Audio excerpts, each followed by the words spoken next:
There we are. Hello, everyone. Welcome.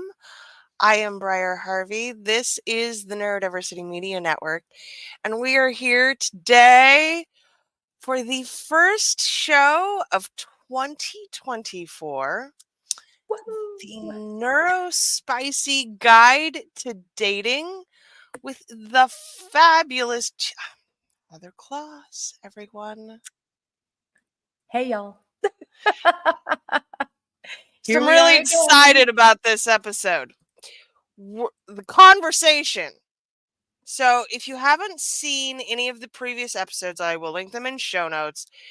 We have talked about getting to understand your brain, your resources, how you communicate. Now we're going to actually have to talk to other people. It's frightening. Right. Like you've decided you're going to date. You've realized that, you've probably had some challenges. We have probably had some challenges, not you, Briar, but the rest of us have had some challenges with, dating and relationships in our lives. You have decided to step out there and, like you've checked out, you're like, I have this amount of time to devote to this. I have this amount of emotional resources. You have updated your profiles, or maybe you haven't and you need to catch up on all of this. But today we're talking about making big and small talk. We are sending that first message if you're online. And if you're offline, if you're going out to meetup groups and that sort of thing, then we're talking about what goes into that first conversation when you approach somebody. And then how do you, like, if you're successful, how do you stretch that conversation out? Like, what is a good way to get to know people and get on to that dating path? So that's what we're talking about today. I'm very excited about it because I don't do small talk. I'm literally allergic. So Yeah. all of this, truly, I would be, if I were not married, I would definitely be a single lady with a lot of cats. 100%. Yeah. I I thought about that for a while, for sure. After a string of relationships was that had taken up 20 years of my life, two relationships specifically that took up about 20 years of my life. Um, yeah, I seriously thought about it. And but the second relationship was so much better than the first one that I was like, well, you know what? I'm heading in the right direction. We've learned some things. I've learned a We're few things. improving. Yeah. There we go. Yeah. Yeah. And also, the fun thing was between relationship one, which is about 15 years, and relationship two, which was about 4.5 years, I also spent a lot of time going out on first dates. It was the mid 2000s. It was the heyday of online dating, right? Like Match.com, Yahoo Personals was still a thing back Oh, then. Like wow. this was like everybody was like, what's this new thing? You met somebody on a dating site? That's so weird, right? And I jumped in to the deep end with both feet. And during this 1 year period, I said yes to every single person who asked me on a date that didn't creep me out.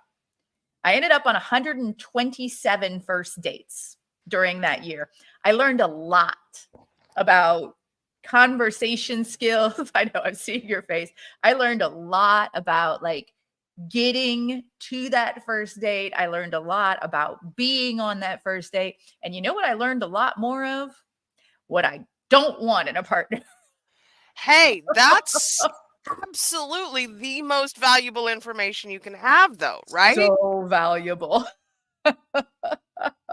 And I also learned to see patterns, right? So from these first dates, I went backwards and said, oh, that's the point where I've seen this pattern start over and over and over again. So I begin to realize that people who do this, like Amazon, right? People who buy this also like this. And it's scary, like how like they can target you. It's Right. like that.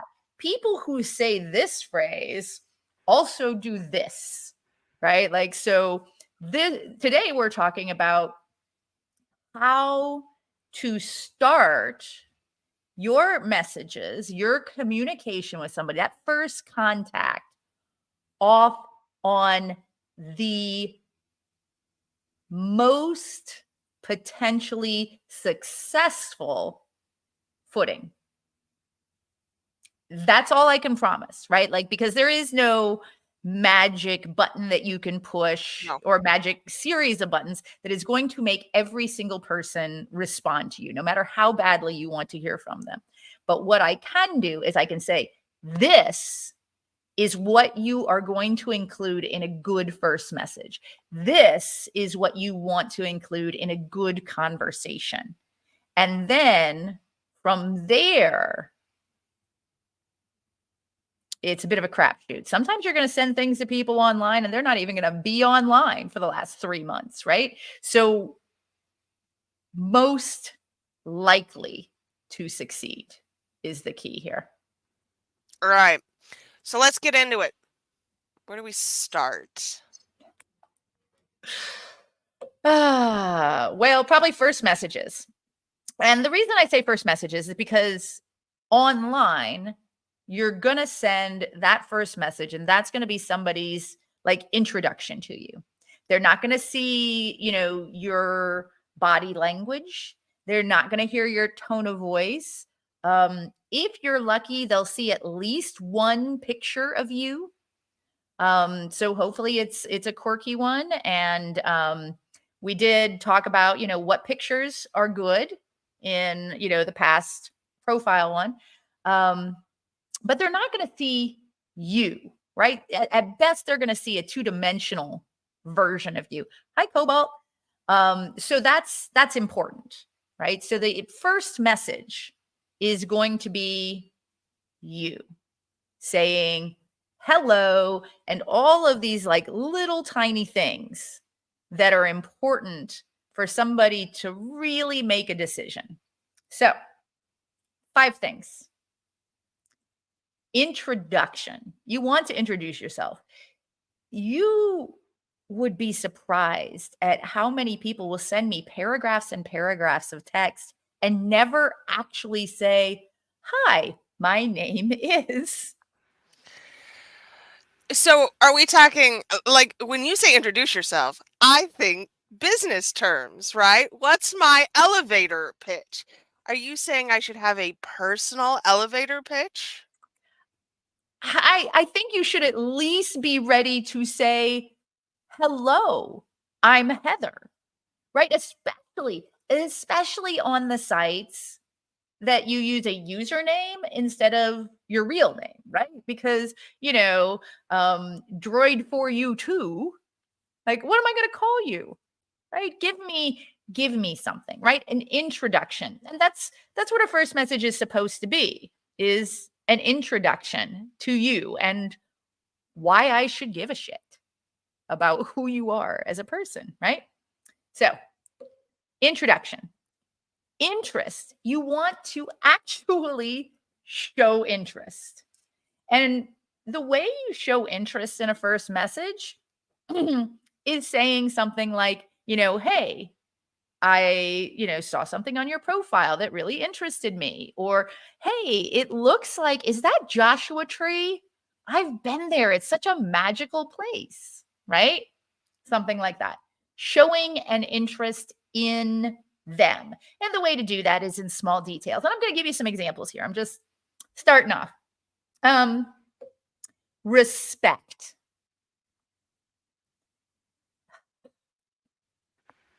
Woof. I am so sorry that I have to say this. But come on, y'all. Be considerate of the person you're writing to. Understand everyone is different. I mean, this is why we're here, right? Everyone is different.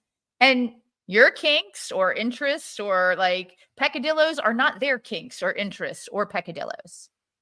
So be aware of that, right? And also be aware and be clear that you know that the person that you're writing to is not online 24/7 specifically to respond to your message. Now, I know that as soon as you send that off, the anxiety meter starts, boiling, and it sounds like an old-time pressure cooker, right? And you want to do something. And oftentimes what ends up happening in those somethings is somebody sends a second message and a third message and a fourth message. And then they get really embarrassed and angry at themselves. And then they say something like, well, I guess you didn't like me anyway, and block. Don't do that. Never seen those Reddit threads or anything. No. I'm sure you have not. It's really fun when they actually call you a pustulant, see you next Tuesday, just because you didn't respond quickly enough or, whatever. Fourth, potential connection. Mention something that connects you, right? Even if it's something small. Oh my goodness, do you have a tuxedo cat? I had a tuxedo cat when I was a kid. That was so wonderful. And then they can say, no, it's my sister. You can be like, oh, that's so cute though. You've got something to talk about there. And then an invitation. So Briar, you were talking about business, your elevator pitch. The invitation is ABC, always be closing. Give them an invitation to engage with you, to either continue speaking with you, to take them out on a date, whatever. Right? Now, it's a sales process. You're selling yourself. Yes. In the last episode, we wrote our advertisements, right? And the key is, because when people hear a sales process and you're selling yourself, they're like, I don't want to sell myself. Like, they should love me for who I am. Yes, they should. The right people will love you for exactly who you are. And they still have to meet you first. They still have to meet you. You don't know that you need XYZ widget until they market to you, right? And then all of a sudden, how have I lived without, I've got this little garlic thing. It's like a little, it's shaped like an oval and it's got a handle on one side and the other side is flat and it's just got all these little holes in it. And you just roll it over a piece of garlic. And you don't have to chop or anything. Like for people who that's amazing. Garlic, like it's just like, zoop, and you would do that like a couple of times and then scrape it off and then a couple more times and you're done. I did not know this even existed. My life was not lacking a garlic rocker. That's what I'm going to call it because I don't know what it's actually called. Until I saw it, probably on a Facebook ad because those things always get me. And I was like, ooh. Right? This is what we want, right? We're selling ourselves and we're selling ourselves to the right people. So we're not selling a garlic rocker as, the finest Japanese steel knife, because that's not what it is.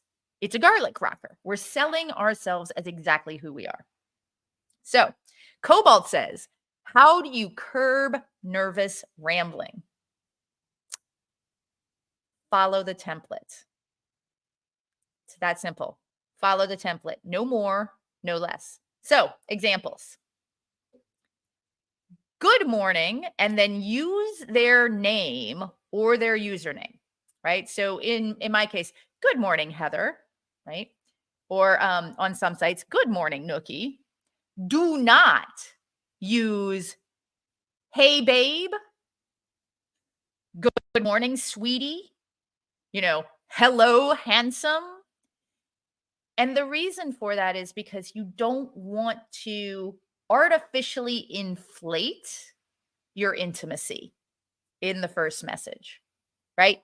If you connect over time, you can start telling them, like that they're your sweetie or your, as the French say, my little cabbage or, whatever.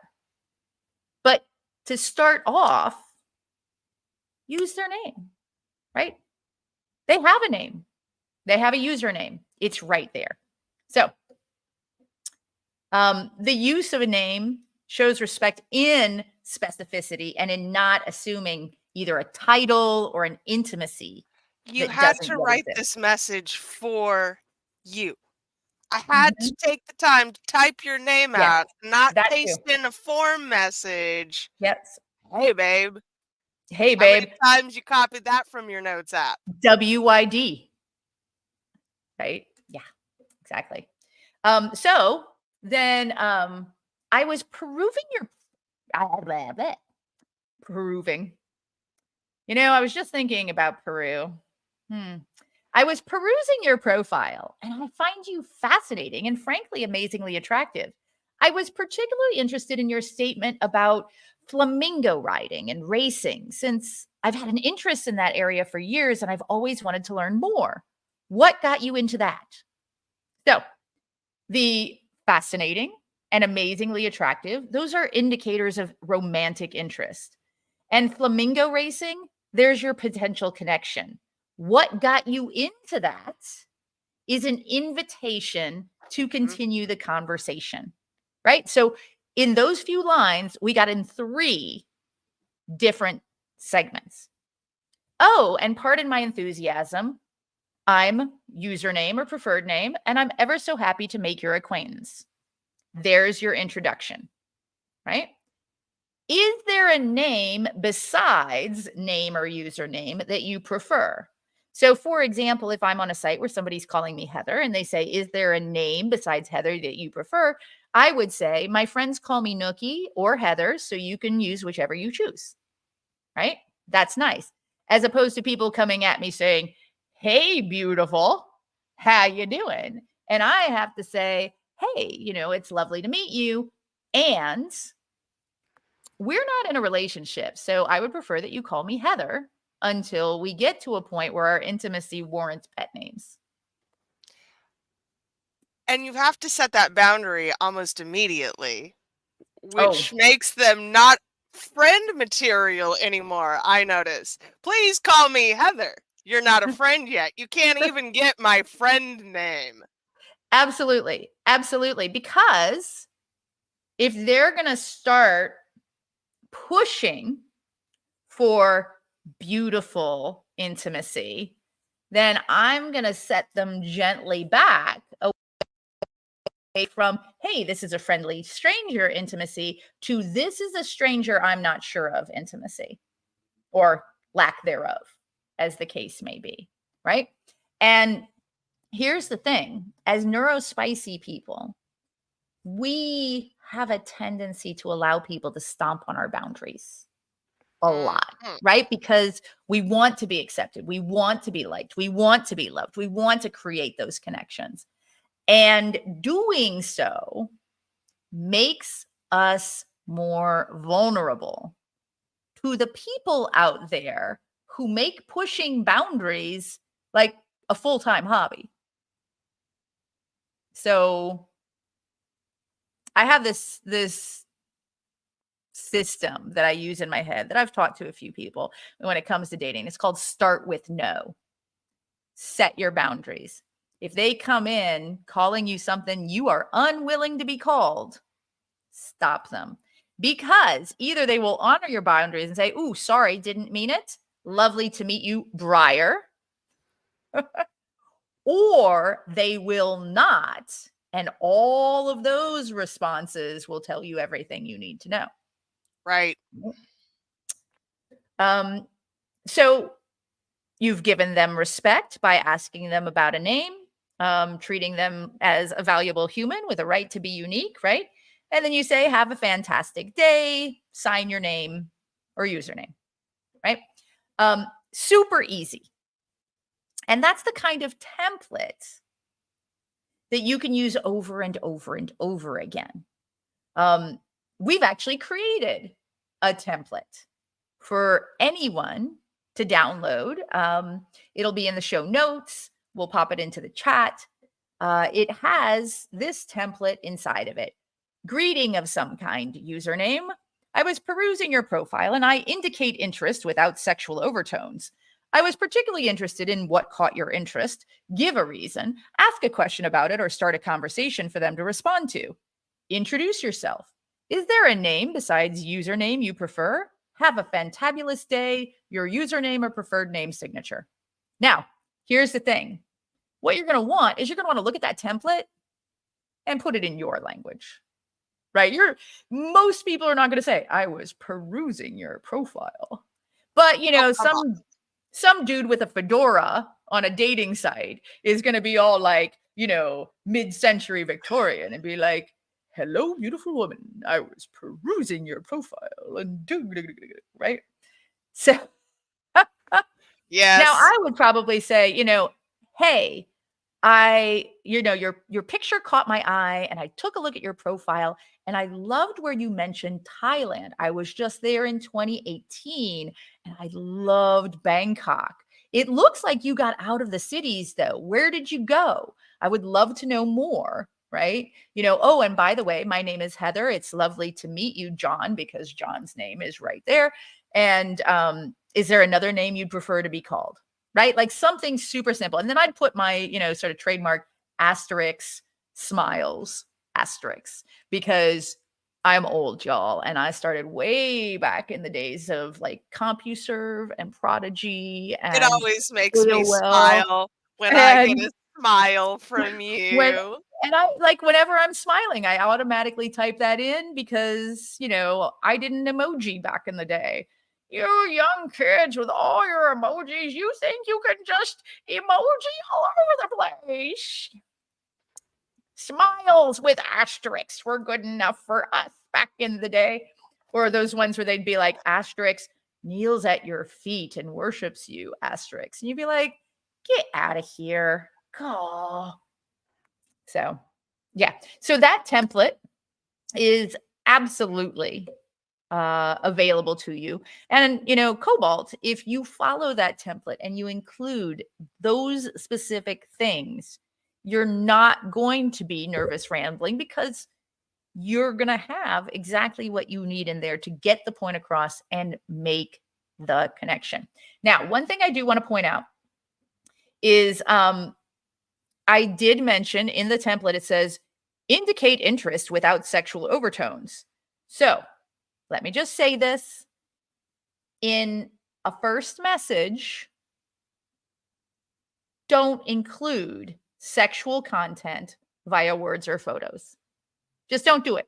And this is specifically true even on those types of sites.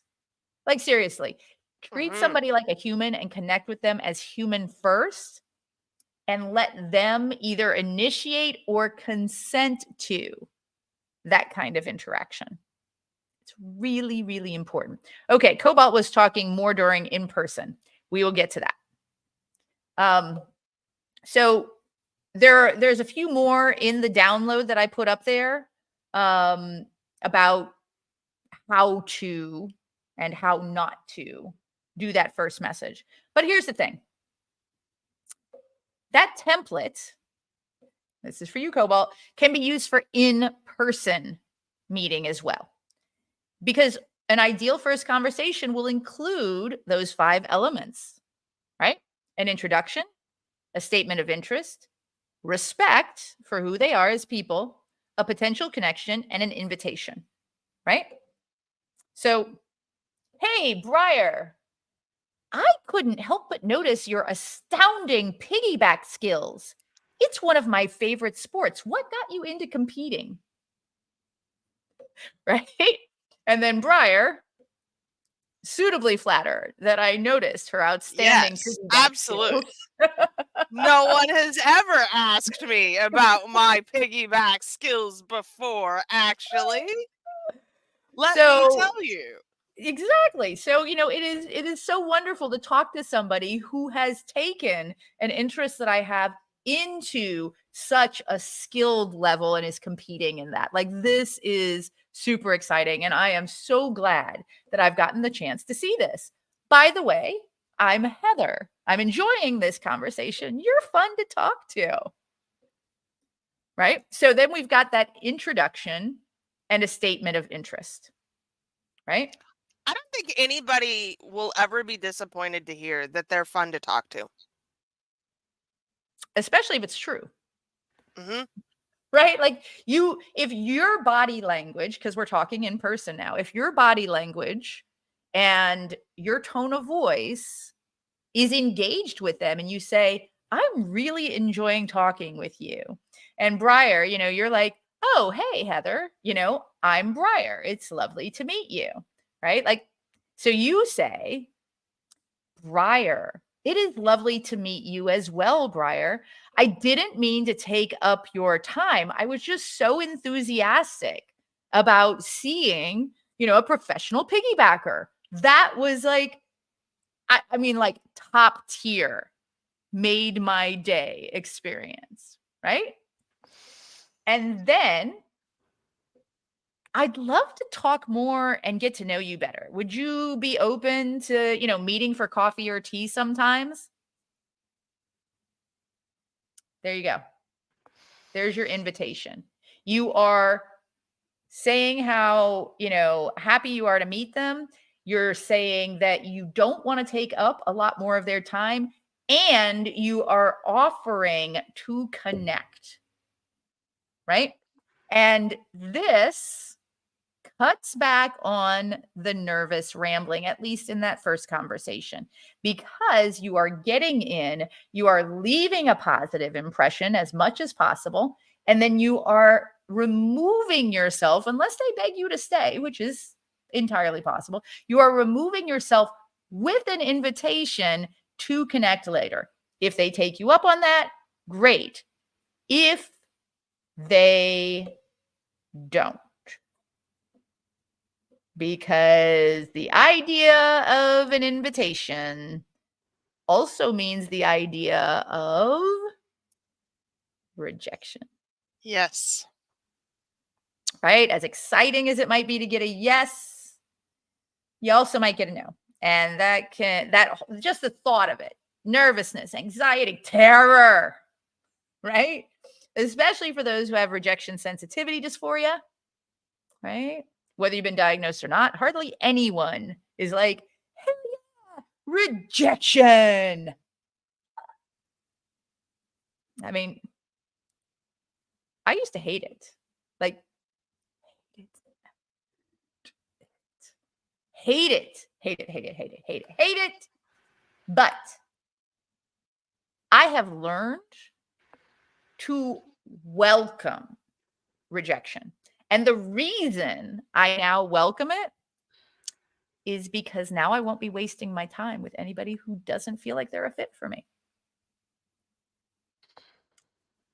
And I would rather get that out of the way. I would rather that no thank you, but it has been a pleasure to meet you, versus that, oh, sure. And then it doesn't happen. And then it doesn't happen. And then it doesn't happen. And it doesn't happen. Right? I like direct. So much easier.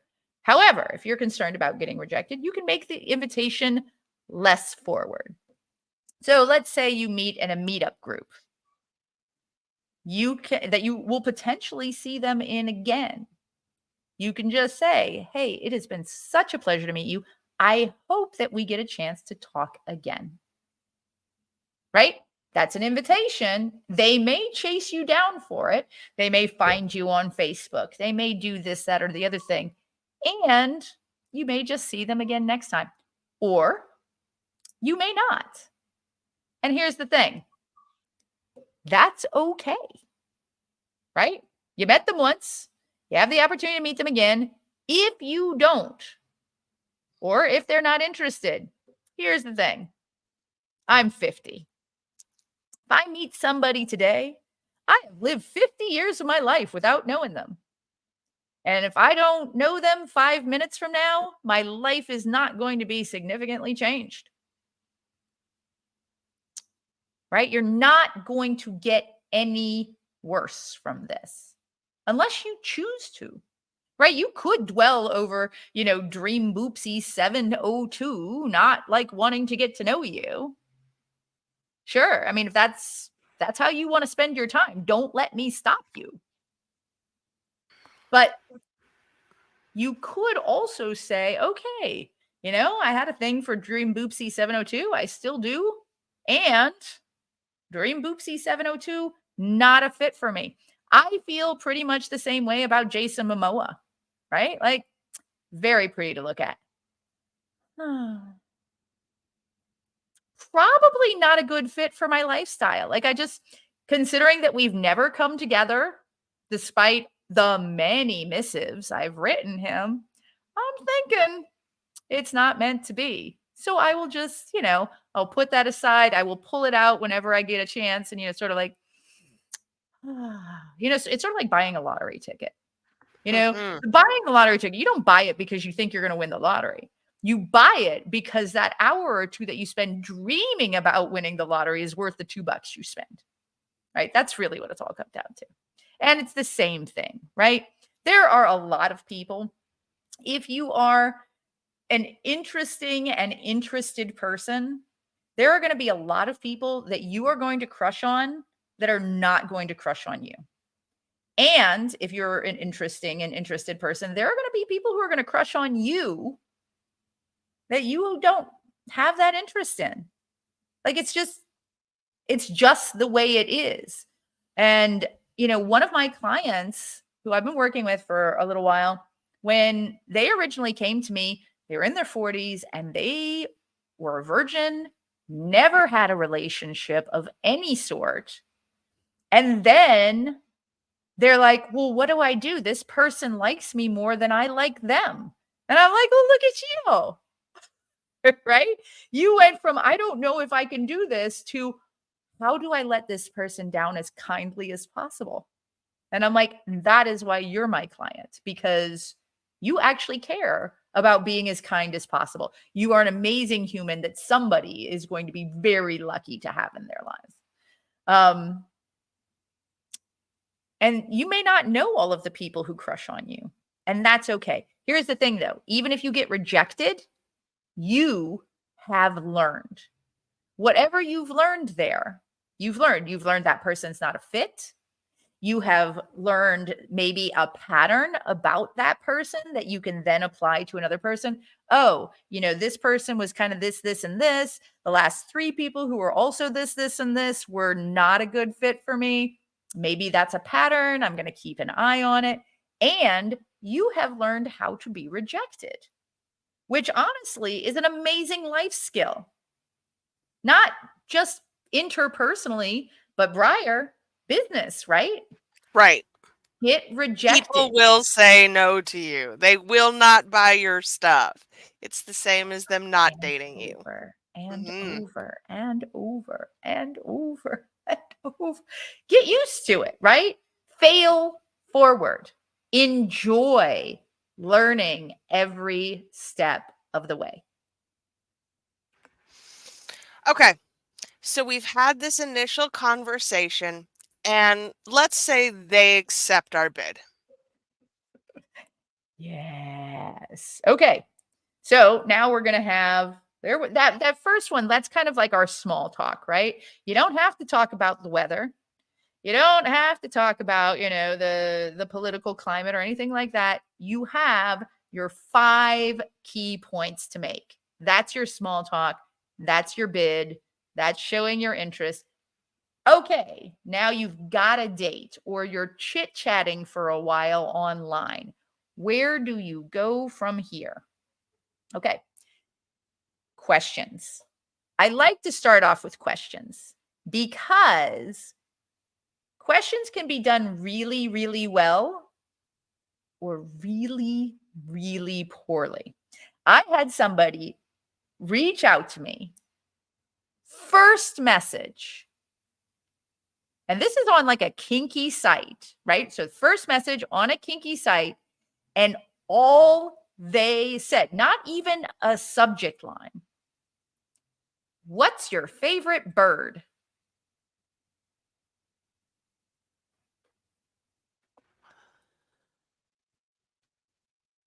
This I don't is know how to how respond to not that. to answer how not to ask a question in dating, right?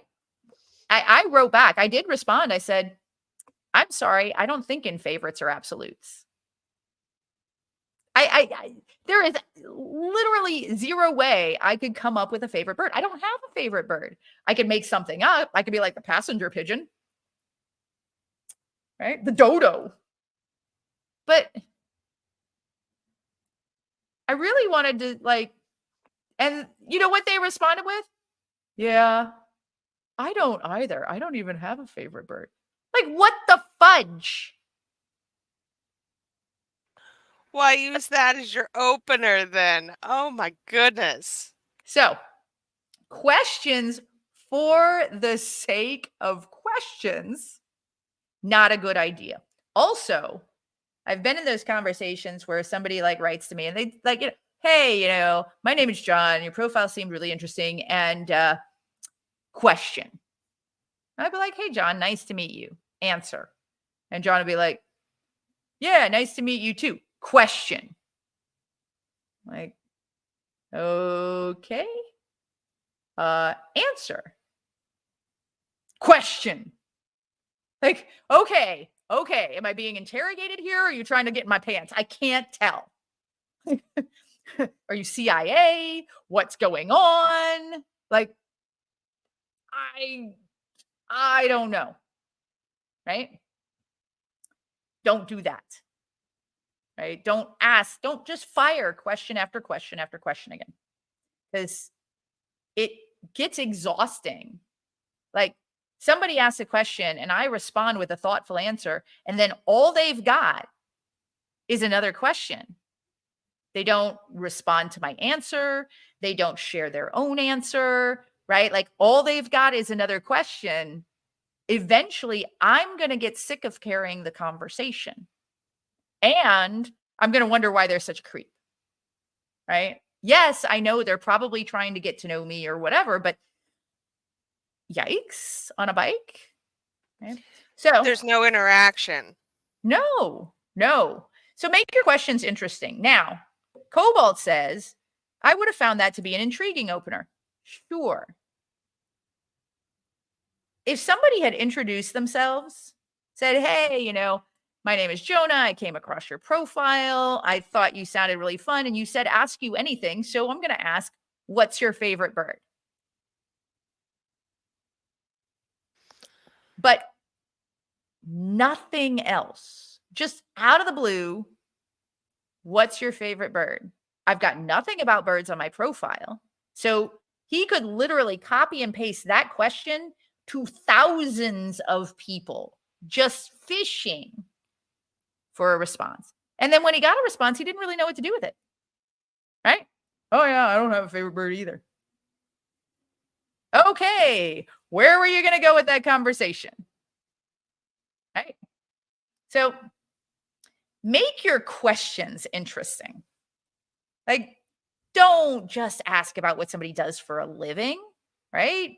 You're probably going to see that in their profile and you'll get to know it eventually. But try things like, I see you love skiing. Are you more often found in the Black Diamond or the Bunny Slopes? Right? Or what, I was noticing that you have a lot of outdoor pictures. What are you most likely to do when you find out you have an unexpected day all to yourself?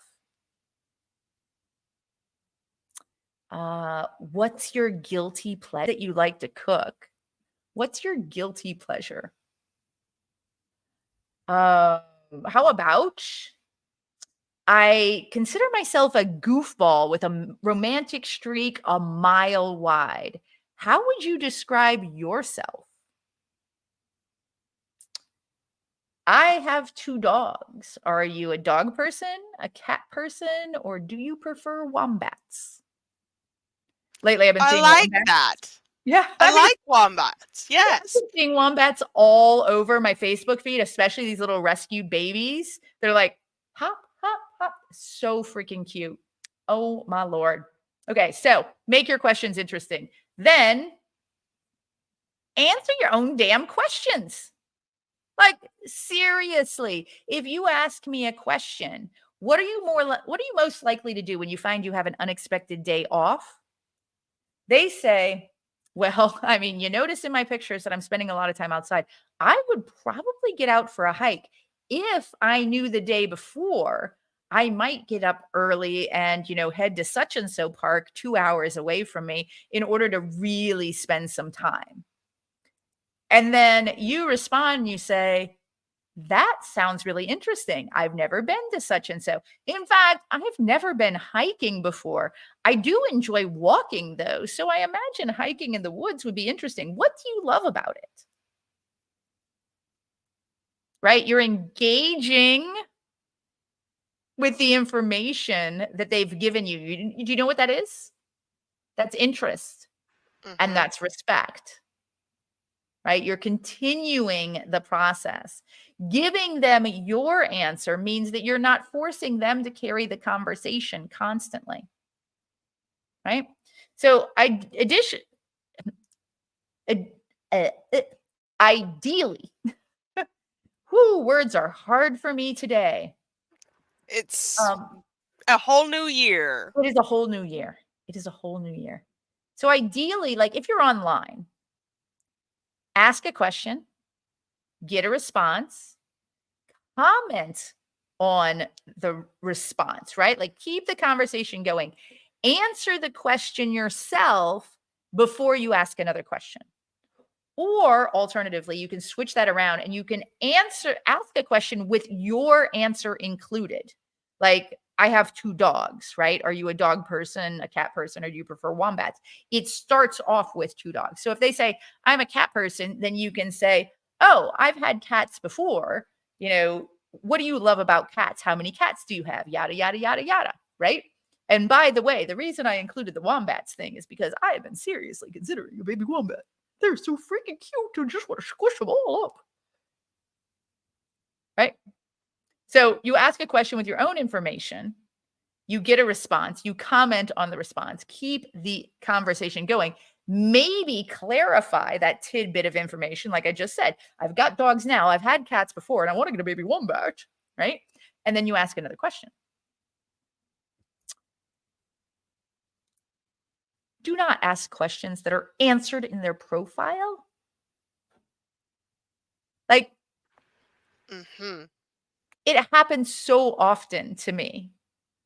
There is no faster way to show someone that you are not paying attention than to start off asking a question that's right there for you to read. And in person, like we do this a lot, right? Like, you're at an airport and you're like at the ticket counter and they say, have a nice flight. You're like, you too. Oh, right. We do the same thing with questions. When you're nervous, it's easy to use the same questions sort of over and over and over again. And while that's you being in your head, that also makes them feel like you're not interested because you haven't paid attention to what they're saying. They might have already said, like in the answer to a question, that they're a lawyer, and then you go on to ask them what they do for a living. Right? That's a good way. Now, if you do that in person, you can be like, oh, yeah, you just said that. Oops. But I remembered your name, Briar. I won't remember yours at the beginning of this conversation. Right? Like you can play it off as long as you realize, what you're doing there. Give more than one of the challenges neurotypical or neurospicy people do, especially when conversing with neurotypical people, is neurotypical people will ask a question this goes more into the small talk. So, what are your plans this weekend? And a lot of neurospicy people will take that literally and feel like the person is actually asking what their plans are. Like they actually want to know the answer. No, what they are doing is trying to continue the conversation with you.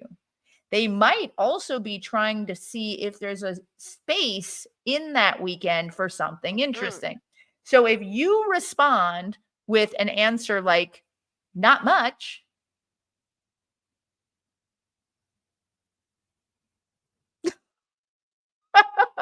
that's pretty much what happens. Like they got nowhere to go. Right. Not much. Okay. Right. So what about, well, I was planning to take my dog for a blah, blah. I was planning to take my dog for a hike. I wanted to hit the farmer's market for some buffalo steaks to grill and possibly see a movie, maybe the Color Purple remake. I hear it's amazing, but that's all on Saturday. What about you? So you've, in that answer, told your conversation partner that you have a dog, that you're active, that you cook or grill at least, and that you enjoy movies. You also then gave them an opening by asking after their plans, right? The second answer is more likely to continue the conversation than not much. Right, because that is, after all, what we're here to do. Continue the conversation. Or end it if we figured out we're not a fit, right? But if we're not there yet, then we want to continue the conversation. We want this to be a pleasant and fun conversation, right? And what's more pleasant and fun than flirting? I have no idea. I literally don't understand flirting. I heard in the ether hundreds of groans. Oh, yeah, Cobalt. Okay. The fine art of flirting. Now, this is going to look different from human to human, of course. Here's what I'm going to say. If the mere thought of flirting doesn't strike fear into your heart, you've probably got a good handle on the idea. The rest of us, the awkward mortals, I've got some tips for you. And all you have to do is remember flirt. F-L-I-R-T.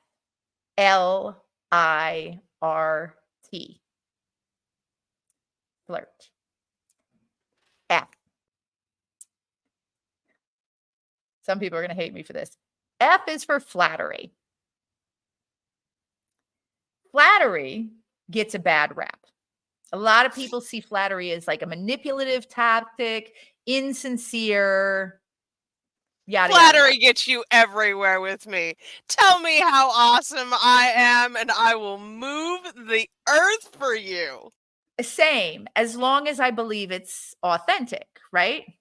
So for those of you wondering, that is the birdie girl. Yeah.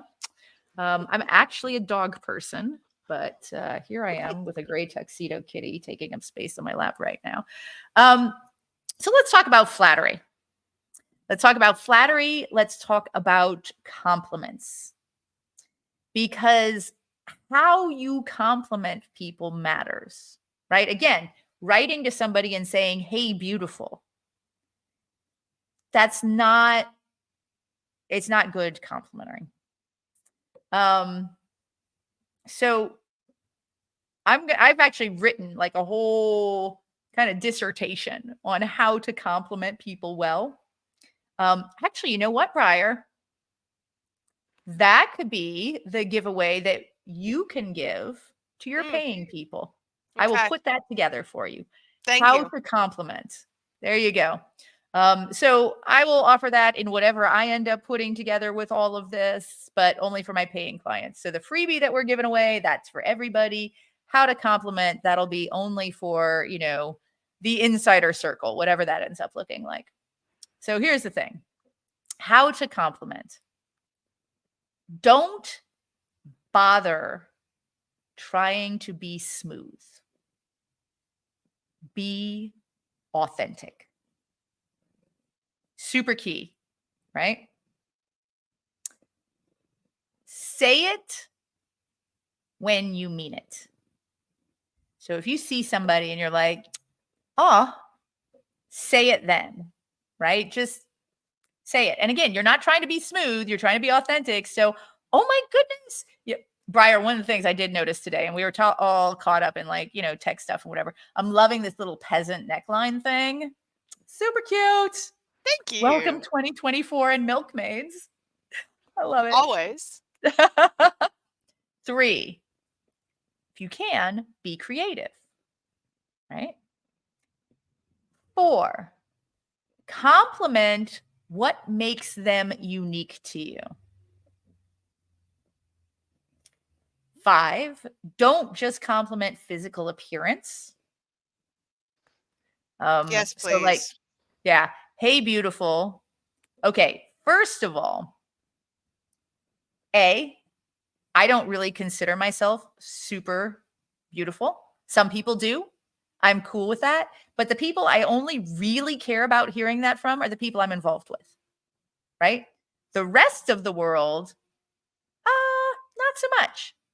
Second, if I am beautiful, that is a trick of genetics because I almost never wear makeup. Like lipstick, maybe eyelashes, because I'm going through some hormonal shit. They're all falling out. But other than that, it's a trick of nature, right? Doesn't matter. And third, if I am beautiful and I know it and I've got the genetics to prove it, don't you think I hear that often enough from enough people that I don't need to hear it from one more person online, however nicely it's intended? Yeah, it's off-putting at that point. Yeah. So also don't add modifiers. And by modifiers, do you know what I mean? Swifties? You're beautiful for 50. Oh no. Oh, well, you've got great grammar for a man. Right? What am I supposed to respond to that with? Like, or I don't normally like curvy women, but you're gorgeous. My ex-husband, this was a great one. My ex-husband was Black. He was not African American. He was Australian Aborigine. And he wore his hair in dreads. And people would talk to him over the phone quite a bit, older women, when I was teaching sewing and fashion design. And then when they met him in person, they would say, oh, you don't look anything like you sound. You're so well spoken. And you could hear the fill in the blank, right? Don't add modifiers. Bad idea. If you're in an ongoing relationship or you're a little intimate and you can touch, compliment them as you touch them, right? If you're comfortable with touch and they are comfortable with touch, compliment them as they touch them. It adds to the compliment, right? Compliment what doesn't come naturally. So in longer term relationships, in friendships, when somebody's been working on something and you know it, compliment them. If somebody's trying to diet and they haven't lost any weight that you can see, but you can see that they're really being good about sticking to it, say, oh my gosh, you have the most amazing willpower. I am so proud of you, right? Because that just does not come naturally, right? And number 9, figure out what they value about themselves. Figure out what they think is important and compliment that. So I've literally had people like write to me and say, oh my gosh, you're so beautiful. I would love to get to know you. And I write back and I say, why? And they say, we're so beautiful. And I'm like, well, that's not a valid enough reason for me. And that's usually when they go, well, you stuck a biatch, right? But that's not interesting to me. I have on one site over 1,400 writings on kink, non-monogamy, dating, love. I've got a profile that's probably like this long. And all they can say when they're approaching me is they think I'm hot. Well, that's just not enough for me, right? The key is not to make someone feel better towards you to get something when you compliment them. Except maybe in this case, a continued conversation. But the goal is to make them feel better about themselves for having spent time with you. So F is for flattery. L, listening. Flirting with someone is not the same as flirting at someone. Let me say this again. Flirting with someone is not the same as flirting at someone. If they do not respond positively, do not continue. Right? You will get far better results if you listen, if you pay attention to your co-conspirator, play off of them instead of like following a script. And for those of you who don't know, I spent some of the early 2000s in the pickup artist community. And so I know how these scripts work. And so do a lot of other women. They've been through this before, right? And so do a lot of men, like I'm sure you say that to all the guys, right? Like, so if you are flirting your best, if you are flattering, if you are listening, if you are showing interest, if you're being responsible, if you're trusting yourself, and they're not giving back as good as they get, it's entirely possible you're hitting just the wrong note and it's time to reassess, right? So listen. I now understand, though, why people have called me flirty for all these years, and I've never understood it because I like to give compliments and I'm a good listener. Mm-hmm. Yeah. Oh, wait. And then there's I. You show interest. Mm-hmm. Right? So when you are actually interested in somebody, you make your interest clear. Not just that you are interested, but what your interest is. I'm interested in learning about your hobbies. I'm interested in you. I'm interested in tea. I'm interested in this. Hey, would you like to get together for lunch and talk about some business stuff? Right? Interested. Show your interest. But notice that flirt is spelled F-L-I-R-T, interest, not F-L-E-R-T, expectations. Show your interest. Do not declare your expectations. Oof. I would love to have tea with you. Let me take you out to dinner. Mm-hmm. May I invite you to lunch? I'm going to take you out for the best burger you ever had. Right? Interest, not expectations. It's the difference between I'd really love to get to know you and possibly date, and you are perfect to be my spouse. When can we get married?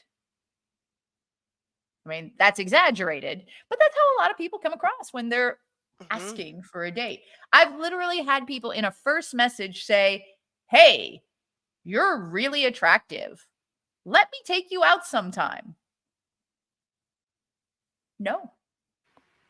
Right. No. There's no interest for me to do those things. Or another one is, hey, beautiful, you should really get to know me. Or we should really get to know each other. And I'm like, I'm not into people shooting on me. Not my kink. Right? Should is definitely not my kink. No. So, R, being responsible. And this is challenging when it comes to Neurospicy because we got a lot of trauma around how we use language, and how we engage. So if somebody says, hey, that came across kind of not cool, we tend to feel, right? We tend to get reactive in flirting, in connecting, in making those initial connections with someone. We need to take responsibility. Oh, shoot. I'm sorry. Did I make you uncomfortable? That's not what I meant. But first, I want to make sure, are you okay? Is everything okay? Because I don't want to explain myself if you're like feeling some sort of way, right? Take responsibility. Be authentic and honest, but also if you come on hard and somebody pushes back a little bit, accept that and say, oh, sorry, sometimes I'm a little back and forth, didn't mean it. And then more importantly, take responsibility for being better moving forward, because a lot of people will take that initial responsibility and then they'll do it over and over and over again. And each time they'll excuse it. Oh, well, I'm, on the spectrum. Yes. Yes. And we want to see effort, right? We can actually tell when people are putting in effort, right? And then T. T is trust yourself. Flirting really only feels right when you trust yourself and the process. If you're constantly like second guessing your choices, do they like me? Is there spinach between my teeth and a half a million other things? You're going to be missing what? L for listening. You cannot be constantly up in your head going and be paying attention to your flirt partner.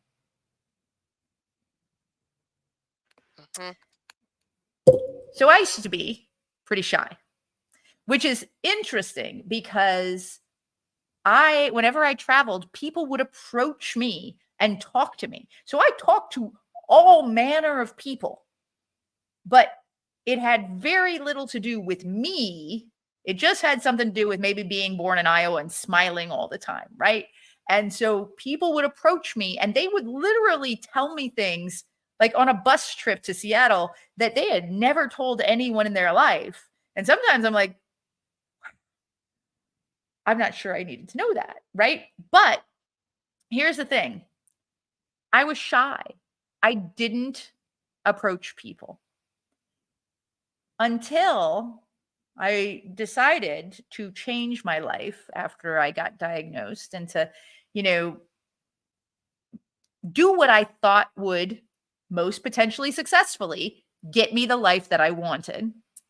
And one of those things was approaching people I thought were interesting instead of just letting people approach me. Hey, whew, there we go. It's scary. There we go. And the thing that really helped me get over that bit was the realization that shyness is actually, and some people are not going to love this, like RSD, entirely self-centered. If you are in your head worried about all of the things going on, like you are not present with the other. You are not honoring them with your presence. You are not letting them tell you about themselves. You are making up stories in your head about them. And that leads to, and we'll talk about this more when we get into, get bangable, get likable, get lovable, and get sustainable. When you make up stories about someone in your head, you can literally be engaging with those stories of the people and not the people themselves. And that's so dangerous. And that is so dangerous. And as soon as I realized that, as soon as I understood that, I immediately started getting out there and getting rejected and doing my best to approach people I thought was interesting. And at the very least, compliment them. I was on Facebook. This is like 2 weeks ago. I'm on Facebook, and you know how they do those like little sponsored or promoted posts or suggested for you. And there was one that was it was like looking for travel buddies, and I love to travel, but let's be honest, I have a ton of buddies to travel with. Like I got my partner, I got my friends, like I got like 15 friends that if I said, hey, I want to do this thing, I could go to 15 different people before I got to a stranger online, right? But there was this scroll stopping set of images of what might be one of the most charismatic looking and beautiful men I have ever seen in my life. And before I even realized it, before a logical thought had time to go through my head, I had joined a travel group. And afterwards, still reeling in the whiplash, I shot him a quick message and said, hey, I am not expecting anything out of this, including a reply. I just thought you should know. I saw this post that you made, and the photos were so attractive and intriguing that I found myself joining a group I don't need before I even realized and came back to myself. That is the power of those images. Bravo. And I said, have an amazing holiday and Happy New Year. That's like, and he did write back. He said something like very sweet and like, oh my gosh, that's so nice or whatever. I did not engage further. I was not expecting it, but I just wanted to reach out and say that. And that is part of, to me, practicing rejection, practicing overcome shyness. I don't expect anything out of him. So if he said, well, that's just dumb, like it doesn't matter, right? If he doesn't respond, it doesn't matter. But I gave him a hit of dopamine. He gave me one back. Strangers in the night, exchanging glances, right? Like it's just done. And that is worth doing, I think. Now, for those of you who might be wanting to like overcome this yourself, just quick tip. Go into Facebook, get into any of those groups that you're in. And when you only make this a pact, you will only comment positively on people's comments.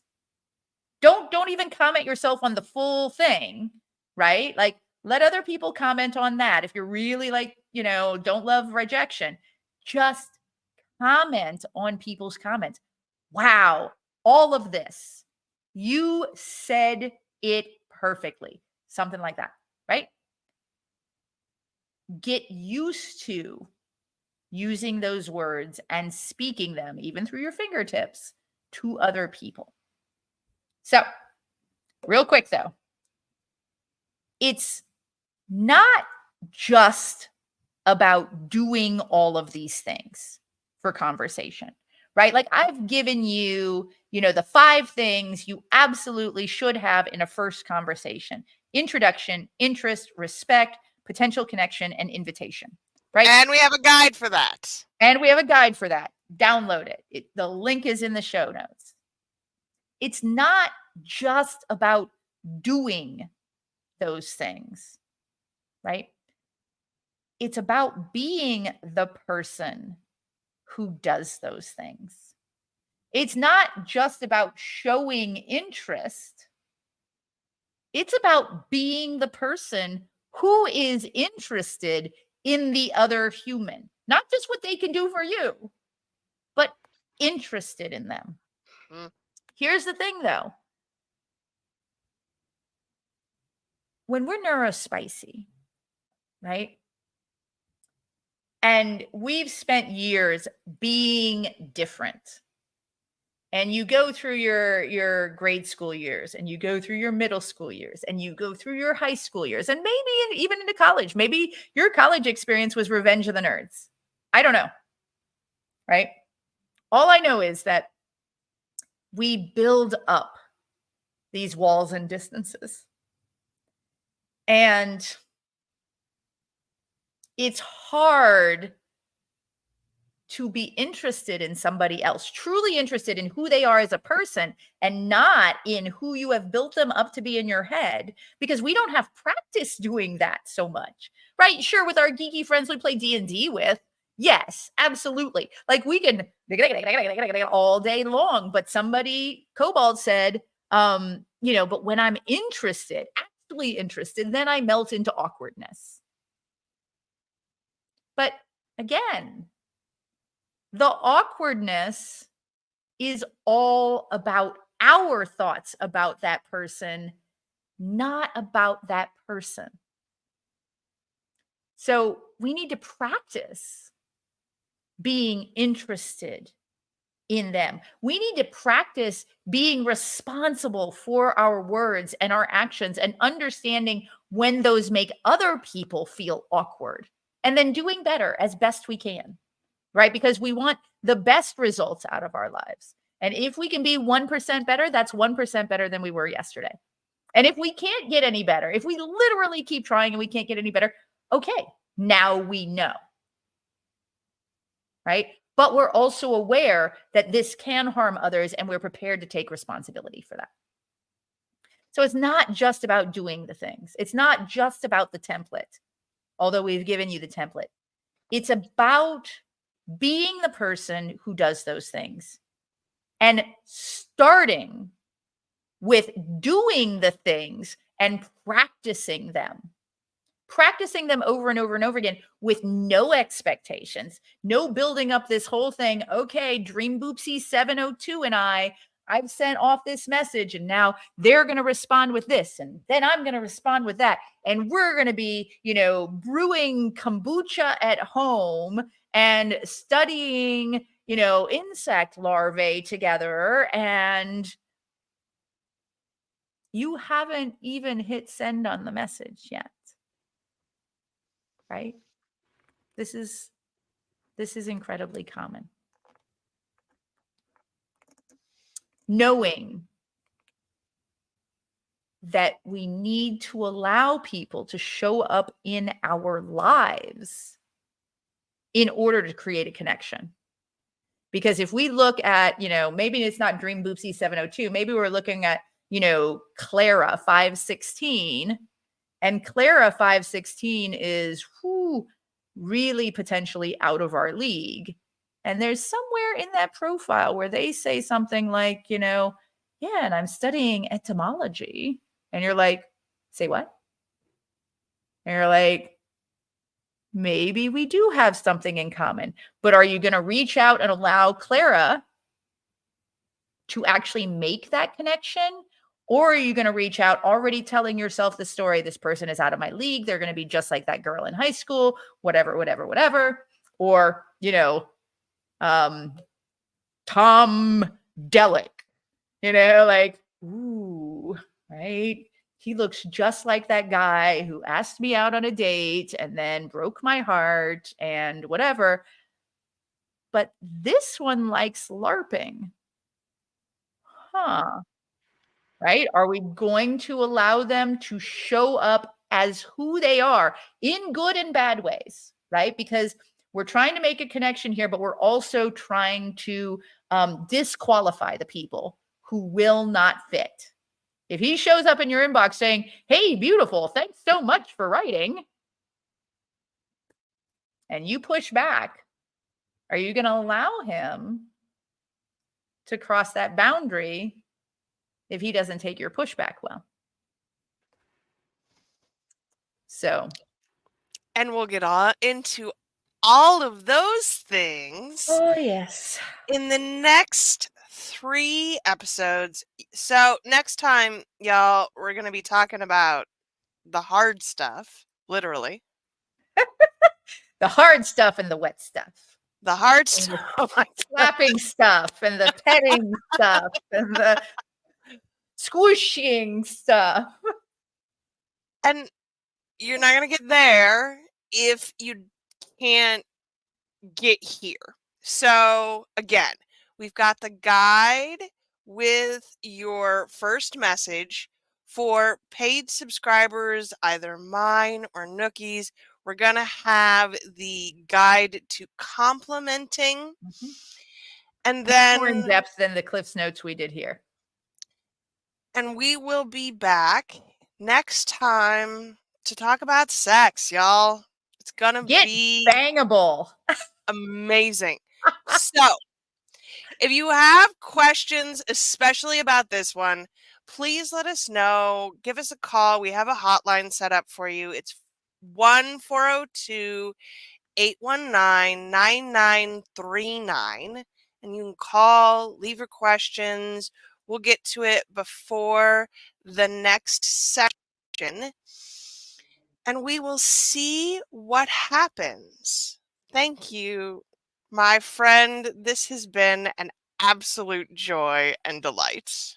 Always. Always. And we will see you all again next time. Have an amazing day. Bye.